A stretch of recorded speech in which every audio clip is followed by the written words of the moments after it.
बड़े बेआबरू होकर तेरे कूचे से हम निकले, बहुत निकले मेरे अरमां मगर जरा कम निकले।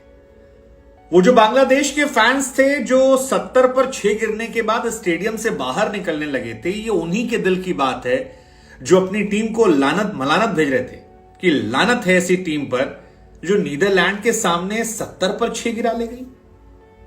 मतलब बांग्लादेश एक जमाने से क्रिकेट खेल रही है और एक जमाने से लगातार अपनी फाइटिंग स्पिरिट के लिए जानी जाती है, जिसके फैंस इतने इंथुजियास्टिक होते हैं कि वो अपनी टीम को सपोर्ट करने के लिए दुनिया के अलग अलग हिस्सों में जाते हैं। लेकिन जब उनके प्लेयर्स आपसी पॉलिटिक्स में उलझ जाते हैं और टीम की देश की परफॉर्मेंस की जगह इंडिविजुअल कहानियों को बढ़ाने लगते हैं, जब 9 नंबर का बल्लेबाज टीम का सेकेंड हाईएस्ट स्कोरर बनता है, तो फिर फैंस यही कहते हैं यार लानत है। बांग्लादेश नीदरलैंड से हारकर वर्ल्ड कप से बाहर हो गई है और इस हार में फैंस की मायूसी है। वो हजारों फैंस जो स्टेडियम में थे, उनकी बेबसी दिखाई पड़ रही थी जब वो सामान पटक पटक के वहां से बाहर निकल रहे थे। बांग्ला टाइगर्स को ये मैच हमेशा याद रहेगा क्योंकि ये one of the biggest disappointment in Bangladesh cricket history, और इस मैच के साथ वर्ल्ड कप की सारी उम्मीदों पर पानी फिर गया। और ये जो thank you tata bye bye या लानत वाली बात है, ये इस लानत के पीछे वजह है। नीदरलैंड वो टीम है जिसके पास पूरे देश भर में मिला के केवल 7,000 क्रिकेटर है। केवल 10 खिलाड़ी ऐसे हैं जिनको सेंट्रल कॉन्ट्रैक्ट मिलता है। और यहां अगर आप बांग्लादेश को देखेंगे तो खिलाड़ियों का नाम देखिए, लिटन दास बड़े खिलाड़ी हैं, मेहदी हसन मिराज बीते सालों में बड़ा नाम बना चुके हैं, शांतो बहुत ज्यादा हाई होप्स हैं, बड़े प्लेयर हैं, उम्मीद है, शाकिबुल हसन दुनिया के, इंडिया के नहीं या बांग्लादेश के नहीं या एशिया के नहीं बल्कि दुनिया के सबसे बड़े ऑलराउंडर है, नंबर 1 ऑलराउंडर, और ये हमेशा नंबर 1 ऑलराउंडर रहते हैं। मुशफिकुर रहीम की बात करेंगे, बड़े प्लेयर हैं, बहुत 3-3, 4-4 वर्ल्ड कप खेल चुके हैं लोग, 2007, 2011, 2015, 2019 और 2023। महमूदुल्लाह, ये सारे बड़े बड़े नाम हैं। और इतने बड़े नामों के बाद भी अगर आप उस देश से मैच हारते हो जिसके पास खिलाड़ी बमुश्किल से मिलते हैं, जो पूरे साल क्रिकेट भी नहीं खेलता है, जिसके खिलाड़ी आउटडोर क्रिकेट प्रैक्टिस नहीं करते हैं, वो इंडोर प्रैक्टिस करते हैं बंद कमरों दरवाजों के बीच में, और केवल वीकेंड को जब उनकी छुट्टियां होती हैं तब जाकर खेलने जाते हैं, जिनके पास पूरे टीम में 15 खिलाड़ियों को सेंट्रल कॉन्ट्रैक्ट नहीं है, कोई पिज्जा बेचता है, कोई कहीं कुछ काम करता है, वो टीम आपको आती है और 70 पर 6 आपकी बैटिंग गिराती है। सो कहना पड़ेगा गुरु लानत है यार। नीदरलैंड के लिए जोरदार तालियां यार, क्या फाइटिंग स्पिरिट है यार किसी को भी। एक सबसे बड़ी वजह जो मुझे लगती है इस मैच में डिफरेंस की, वो थी फील्डिंग। नीदरलैंड की फील्डिंग वर्सेस बांग्लादेश की फील्डिंग। बांग्लादेश ने एक आसान सा कैच, लिटन दास ने, आसान नहीं कहूंगा लेकिन एक कैच स्कॉट एडवर्ड का ड्रॉप किया, एडवर्ड का कैच ड्रॉप हुआ, एडवर्ड ने उसका पूरा फायदा उठाया और अपनी टीम के या कहें मैच के हाईएस्ट स्कोरर रहे, 68 रन ठोक दिए और रिकॉर्ड पर रिकॉर्ड ठोक दिए। एडवर्ड इसके साथ ही नीदरलैंड के लिए सबसे ज्यादा रन बनाने वाले प्लेयर बन गए। 15 बार वो अर्धशतक मार चुके हैं और अब तक किसी भी प्लेयर ने नीदरलैंड से आकर 15 अर्धशतक नहीं लगाए। उससे पहले रियान टेन डेस्कॉट थे जिन्होंने केकेआर से खेला था और काफी नाम कमाया था एक जमाने में अपने एवरेज को लेकर, वो 14 शतक मारे हैं। टॉम कूपर, मैक्स ओडुडिया, ये बाकी जो है ये 10-11 पे हैं। लेकिन उस कैच का फायदा इतना जबरदस्त मिला कि पूरा मैच पलट गया। और उसके बाद नीदरलैंड को जब वही फील्डिंग आई, आप याद कीजिए शांतो कैच, शांतो 9 रन पर खेले थे, बॉल आती है, लगती है और 0.62 सेकेंड का डिफरेंस होता है जब वैन वीक उन्हें कैच पकड़ लेते हैं। गजब का कैच। एंड आई थिंक वही जो फील्डिंग में अप्रोच था, जो डेडिकेशन था, वो बहुत बहुत डिफरेंस था। आप याद कीजिए आखिर में मेहदी को जो रन आउट किया गया, क्या बेहतरीन थ्रो मारा यार वांडरली से ने, एकदम बाजदी लीदे ने। मतलब आपका अप्रोच अलग था, विकेट कीपर के पीछे से आना, बॉल उठाना और सीधे एकदम देख के गेंद टप्पे पे मारना और उससे विकेट निकालना। I think that was outstanding इसी फील्डिंग के दम पर। एंड हमें आपको जानकर हैरानी होनी चाहिए कि इस मैच में कि जब फील्डिंग का स्टेटस निकल कर आता, सो नीदरलैंड वो टीम है जिसने 32 कैच पकड़े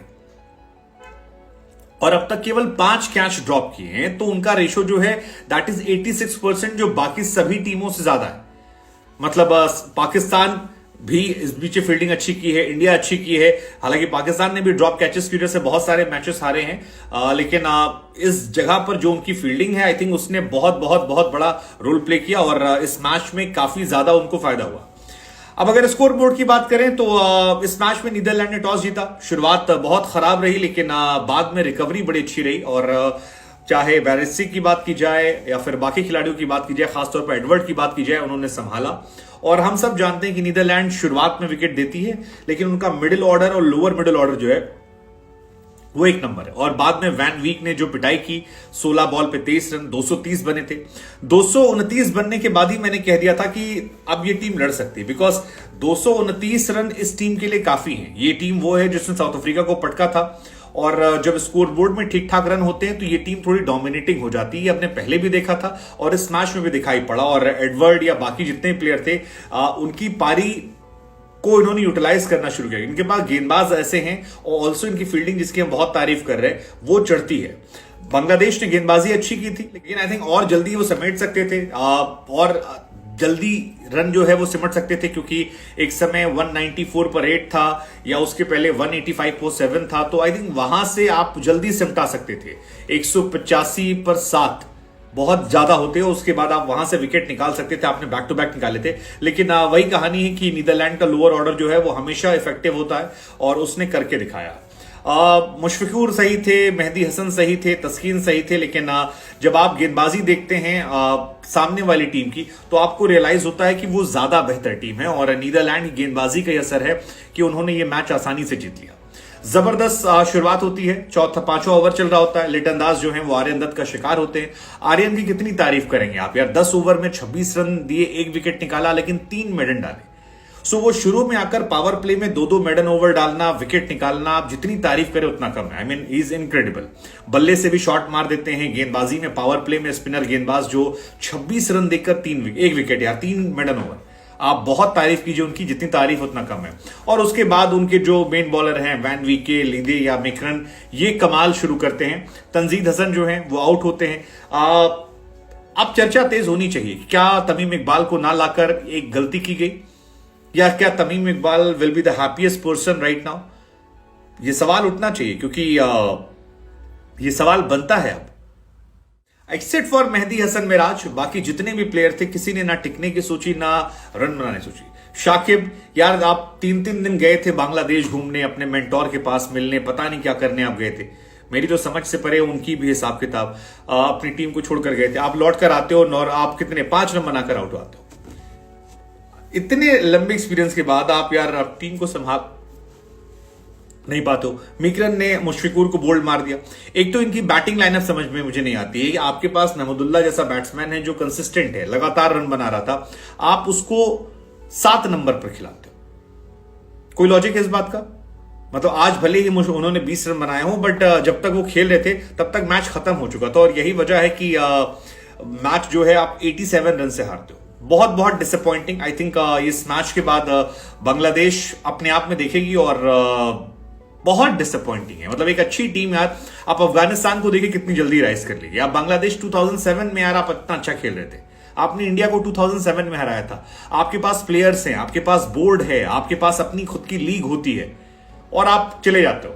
मेहदी हसन ने 17 बनाए, आप पूरी टीम ने कोशिश की। उसके बाद तस्कीन ने 11, मुशफिकुर ने 20 और फिर मैच जो है वो खत्म हो गया। और पॉल वैन मिकिन जो हैं इन्होंने 4 विकेट निकाले and I think he was the hero. Paul van Meekeren जो हैं मेरे लिए वो हीरो थे। जबरदस्त बल्लेबाजी, जबरदस्त गेंदबाजी और